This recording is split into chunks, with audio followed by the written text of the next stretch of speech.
slow up, no I don't take shit. I got no love for the fakeness. If you wanna play tough and wanna hate this, I'll always show up. I don't ever slow.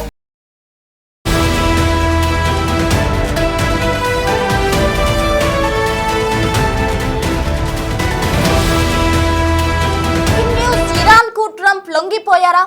Hormuz ను అప్పగిస్తే Trump లొంగిపోయారు అనేది అర్థమైపోతుందంటూ కూడా senators ఆగ్రహం వ్యక్తం చేస్తున్న situation.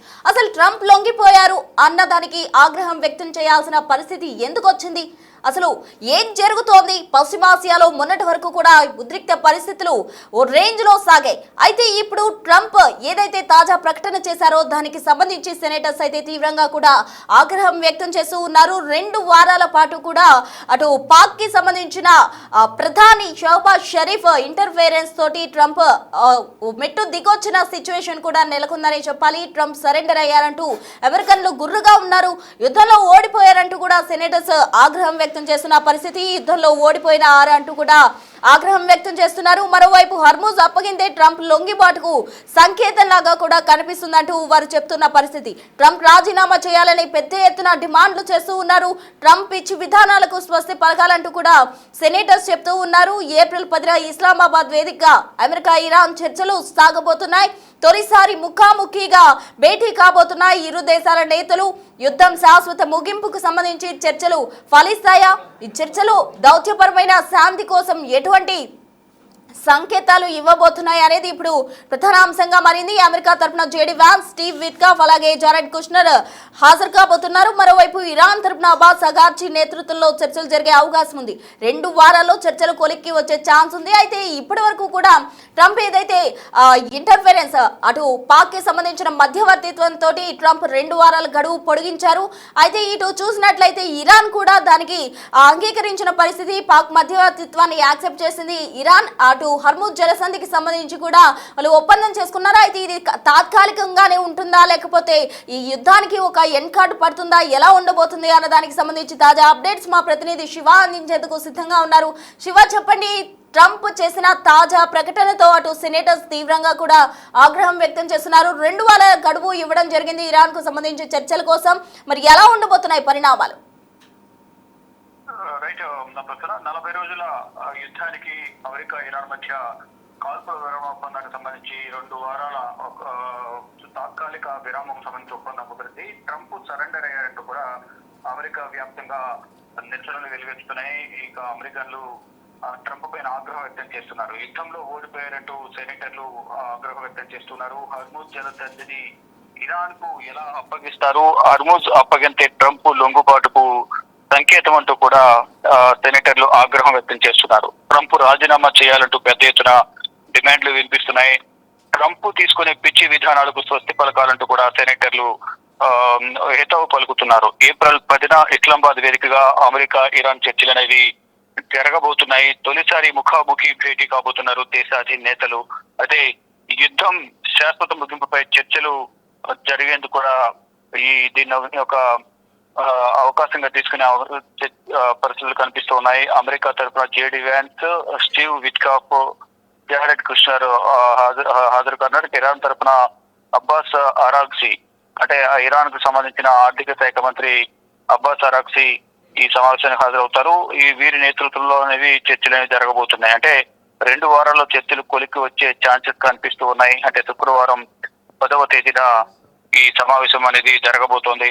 Islamabad వేదికగా ఈ చర్చలు జరుగుతాయంటూ కూడా పాకిస్తాన్ ప్రధానమంత్రి షహబాజ్ షరీఫ్ తన ట్విట్టర్ వేదికగా తెలియజేశారు. నిన్న రాత్రి కూడా 11:40 సమయంలో 2 వారాల గడువు ఇస్తూ ఇరు దేశాలు కూడా అంగీకరించాలి, 2 వారాల తాత్కాలిక విరామం ప్రకటించాలనేది కూడా పాకిస్తాన్ ప్రధానమంత్రి షహబాజ్ షరీఫ్ కూడా ఒక ట్వీట్ చేశారు. అయితే ఇప్పుడు మధ్యవర్తిత్వం వహించి పాకిస్తాన్ మధ్యవర్తిత్వం వహించింది అనేది కూడా వారు చెప్తున్నారు. మరోవైపు ఇటు ఇరాన్ కు సంబంధించి చైనా కూడా మధ్యవర్తిత్వం వహించడం వల్ల ఈ కాల్పుల విరమణ ఒప్పందానికి అంగీకరించడానికి, ఒప్పందం చేసుకోవడానికి అందరూ ముందుకు వచ్చారనేది కూడా ట్రంప్ చైనాను ఉద్దేశించి కూడా ఒక ప్రకటన చేశారు. మొత్తంగా చూసుకుంటే ఇప్పుడు 40 రోజులుగా జరుగుతున్న ఈ యుద్ధానికి తాత్కాలిక విరమణ అనేది దొరికింది. 2 వారాల పాటు ఎటువంటి మిలిటరీ స్ట్రైక్స్ అనేది ఉండవు. ఇక హర్మూజ్ జలసంధి వద్ద రాకపోకలు అనేవి యథావిధిగా కొనసాగుతాయి. కానీ అమెరికన్ల నుంచి అయితే తీవ్ర ఆగ్రహాన్ని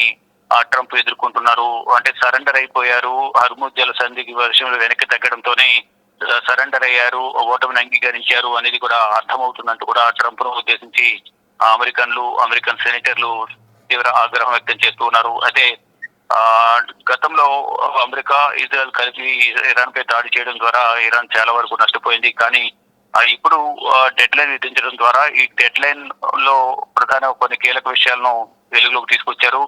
ఆ విషయాలకు సంబంధించి ప్రధానంగా ట్రంప్ అంటే ఏదైతే ఈ డెడ్ లైన్ ప్రకారం ఈ హర్ముజ్ జలసంధిని ఈ అమెరికాకు వదిలివేయాలి, అంటే అక్కడ ఆంక్షలు ఎత్తివేసి యథావిధిగా రాకపోకలు కొనసాగించాలని ప్రధానంగా అమెరికా అధ్యక్షుడు డొనాల్డ్ ట్రంప్ ఆంక్షలు విధించడం. దాంతో పాటు కొన్ని అసెట్స్ ఏవైతే ఇరాన్ సంబంధించిన అసెట్స్ అన్ని కూడా కొంచెం ఫ్రీ చేశారు. దానికి సంబంధించి కూడా ప్రధానంగా చర్చలు జరిగాయి. ఫైనల్ గా కొన్ని షరతులతో 10 షరతులు అనేది ఇరాన్ విధించిన నేపథ్యంలో వాటన్నిటికీ కూడా అంగీకరించినట్లుగా కూడా తెలుస్తోంది. ఇప్పుడు ఏదైతే ఇరాన్ ఇప్పటి వరకు అమెరికా, ఇజ్రాయెల్ చేసిన దాడుల వల్ల దాదాపు అధికారికంగా ఎక్కడ ప్రకటించలేదు, కానీ 1,00,000 కోట్లకు పైగా కూడా ఆర్థిక నష్టాన్ని తెచ్చిసింది ఇరాన్. దాని పునర్నిర్మాణం జరగాలంటే కనుక ఇప్పుడు ఏదైతే హర్ముజ్ జలసంధి ద్వారా రాకపోకలు కొనసాగుతాయో, అక్కడ వ్యాపారం జరుగుతుందో దాని నుంచి వచ్చే ఇన్కమ్ ద్వారా ఈ ఇరాన్ పునర్నిర్మాణం చేసుకుంటామంటూ కూడా ఇరాన్ కోరినట్లుగా తెలుస్తుంది. దానికి అమెరికా కూడా అంగీకరించినట్లుగానే ప్రచారం జరుగుతోంది. కానీ ఇటు అమెరికా పునర్నిర్మాణానికి సంబంధించి ఇరాన్ పునర్నిర్మాణానికి సంబంధించి అభివృద్ధికి సంబంధించి కూడా అమెరికా సహాయ సహకారాలు అందిస్తుంది అనేది కూడా ఈ కాల్పుల విరమణ ఒప్పందం సందర్భంగా చర్చల్లో అంగీకరించినట్లుగా కూడా తెలుస్తుంది. ఇక శాశ్వత పరిష్కారం అంటే కేవలం తాత్కాలికంగా 2 వారాలు మాత్రమే ఈ యుద్ధం ఆగుతుందా, అది ఫర్దర్ గా కూడా కంటిన్యూ అవుతుందా అనేది చూడాల్సి ఉంది. తర్వాత అంటే ఈ కంప్లీట్ గా ఈ యుద్ధాన్ని ముగించాలి అనేది కూడా ప్రపంచ దేశాలని కూడా భావిస్తున్నాయి. దానిలో భాగంగానే ఇప్పుడు 10వ తేదీన కీలక భేటీ అనేది జరగబోతుంది. ఈ భేటీలో కీలక చర్చలు అనేది జరిగిన తర్వాత అధికారికంగా ఫర్దర్ గా ఏమన్నా మళ్ళా 2 వారాల తర్వాత మళ్ళా ఈ కాల్పులు అనేవి జరుగుతాయా, దాడులు ప్రతిదాడులు ఉంటాయా, అసలు కంప్లీట్ గా యుద్ధాన్ని ముగించాలా, యుద్ధం ముగించాలంటే అసలు ఏంటి షరతులు, 2 దేశాలకు సంబంధించి ఇటు ఇరాన్, ఇజ్రాయెల్, అమెరికా షరతులు ఏ విధంగా ఉంటాయి, ఏ దేశం ఎటువంటి షరతులు పెట్టబోతుంది, అసలు ఈ 3 దేశాలు అంగీకరిస్తాయా ఒకరు పెట్టిన షరతులకు ఇంకొకరు అనేది కూడా చూడాల్సింది. తాత్కాలికంగా అయితే 2 వారాల విరామం ప్రకటించడంతో ప్రపంచ దేశాలని కూడా ఊపిరి పీల్చుకున్నాయి. కానీ రాత్రి వరకు కూడా ఏం జరగబోతుంది, ఇరాన్ ఈ డెడ్ లైన్ కు అంగీకరిస్తుందా, అంగీకరించకపోతే ఏం జరుగుతుంది, భయంకరమైన యుద్ధం ఉంటుంది, మొత్తం నాగరికత అంతరించిపోతుందంటూ కూడా ట్రంప్ చేసిన వ్యాఖ్యలను బట్టి ప్రపంచ దేశాలను కూడా ఎంతో ఉత్కంఠగా ఎదురు చూశాయి. కానీ ఫైనల్ గా ఈ రోజు ఉదయం అధికారికంగా షహబాజ్ షరీఫ్, అమెరికా ఈ పాకిస్తాన్ ప్రధానమంత్రి షహబాజ్ షరీఫ్ ఒక ప్రకటన, ఒక ట్వీట్ కూడా చేశారు. అంటే 5 గంటల 20 నిమిషాలకు ఒక ట్వీట్ చేశారు. ఆ ట్వీట్ బట్టి అందరూ కూడా ఊపిరి పీల్చుకున్నారు. మొత్తం అత్యంత వినయంతో నేను ఈ శుభవార్తను తెలియజేస్తున్నానంటూ కూడా రాత్రి జరిగిన చర్చల సారాంశాన్ని ఉదయం 5 గంటల 20 నిమిషాలకు ఒక ట్వీట్ చేశారు. ఇస్లామిక్ రిపబ్లిక్ ఆఫ్ ఇరాన్ మరియు యునైటెడ్ స్టేట్స్ ఆఫ్ అమెరికా తమ మిత్ర దేశాలతో కలిసి లెబనాన్ అలాగే ఇతర ప్రాంతాలతో సహా అన్ని చోట్ల తక్షణమే కాల్పుల విరమణ ఒప్పందానికి అంగీకరించాయి. ఒప్పందం తక్షణమే అమల్లోకి వస్తుంది. ఈ చర్యను హృదయపూర్వకంగా స్వాగతిస్తున్నాను అంటూ కూడా షహబాజ్ షరీఫ్ తెలియజేశారు. అదే ఇరు దేశాల నాయకత్వానికి నా ప్రగాఢ కృతజ్ఞతలు తెలియజేస్తుందని తెలియజేశారు. అన్ని విధాలను వివాదాలను పరిష్కరించడానికి ఒక నిర్ణయాత్మక ఒప్పందం కోసం నెక్స్ట్ చర్చలు అనేది జరపడానికి శుక్రవారం ఇస్లామాబాద్ కు ఈ ఇరు దేశాలకు సంబంధించిన అధినేతలను ఆహ్వానించారు. ఇక ఇరు పక్షాలు కూడా వచ్చిన తర్వాత కీలక నిర్ణయాలను వెల్లడించే అవకాశం అయితే కనిపిస్తోంది. ఇక ఇస్లామాబాద్ లో చర్చలు సుస్థిర శాంతిని సాధించడంలో విజయం సాధిస్తాయంటూ కూడా మేము మనస్ఫూర్తిగా ఆశిస్తున్నామంటూ రాబోయే రోజుల్లో మరిన్ని శుభవార్తలు అందరూ వింటారంటూ కూడా షహబాజ్ షరీఫ్ ఒక ట్వీట్ చేశారు. అంటే ఈ యుద్ధం సందర్భంగా శాంతి చర్చలు జరిపి అవగాహన ఒప్పందం, కాల్పుల విరమణ ఒప్పందానికి సంబంధించి కీలక పాత్ర వహించిన షహబాజ్ షరీఫ్ చర్చలు జరిపారు. కాబట్టి ఇద్దరు కూడా తాను పెట్టిన డెడ్ లైన్ కు ఒప్పుకోవడం, 2 వారాల గడువు అనేది ఇచ్చిన నేపథ్యంలో ఫర్దర్ గా జరిగే చర్చలు కూడా ఇంకా ఇరాన్ ప్రజలు కానీ ఇంకా ప్రపంచ దేశాలను కూడా శుభవార్తలు వింటాయంటూ కూడా షహబాజ్ షరీఫ్ ట్వీట్ చేశారు. అయితే ఇప్పుడు అమెరికా అధ్యక్షుడు డొనాల్డ్ ట్రంప్ తీసుకున్న నిర్ణయాల పట్ల మాత్రం అమెరికన్ సెనేటర్లు తీవ్ర ఆగ్రహం వ్యక్తం చేస్తూ ఉన్నారు. రాజీనామా చేయాలంటూ కూడా డిమాండ్ వినిపిస్తున్న నేపథ్యంలో సొంత దేశం నుండి సెనేటర్ల నుంచి రాజీనామా డిమాండ్ వినిపిస్తున్న నేపథ్యంలో ఇక ఎటువంటి నిర్ణయం ప్రకటిస్తారు, ట్రంప్ ఎటువంటి వ్యాఖ్యలు చేస్తారు, ఎటువంటి స్పందన ఉంటుంది రాజీనామా పైన కూడా చూడాల్సి ఉంది. Right Shiva, thank you. So మొత్తంగా మనం చూస్తూ ఉన్నాం ఏప్రిల్ 10న ఇస్లామాబాద్ వేదికగా అమెరికా ఇరాన్ చర్చలు జరగబోతున్నాయి. ఫస్ట్ టైం ముఖాముఖిగా ఇరు దేశాల నేతలు కూడా చర్చించుకోబోతున్నారు. అయితే ఈ చర్చల అనంతరం ఈ 2 వారాల పాటే ఈ శాంతి అనేది ఉంటుందా లేకపోతే తదుపరి కూడా ఇది కంటిన్యూ అవుతుందా అనేది చూడాలి. మొత్తంగా ఏదైతే ఇజ్రాయెల్ ఇరాన్ అమెరికా యుద్ధం ప్రారంభమై ఇప్పటికీ కూడా 40 రోజులు సుమారు గడుస్తూ ఉంది. అయినప్పటికీ కూడా ఉద్రిక్త పరిస్థితులు కంటిన్యూ అవుతూనే ఉన్నాయి. అయితే హర్ముజ్ జలసంధికి సంబంధించిన ఆంక్షలు ఎత్తేయాలంటూ కూడా చర్చలకు రావాలంటూ కూడా ట్రంప్ పిలుపునిచ్చిన నేపథ్యంలో అటు నిన్నటితోటి లాస్ట్ ఇంకా గడువు లేదు అంటూ కూడా ట్రంప్ చెప్పిన క్రమంలో అటు పాకిస్తాన్ ఇంటర్ఫేర్ అయింది. మధ్యవర్తిత్వంతో అటు ప్రధాని షోబాజ్ షరీఫ్ ట్రంప్ ను కోరడం జరిగింది. గడువు కొన్ని రోజుల పాటు పొడిగించాలంటూ కూడా చెప్పారు.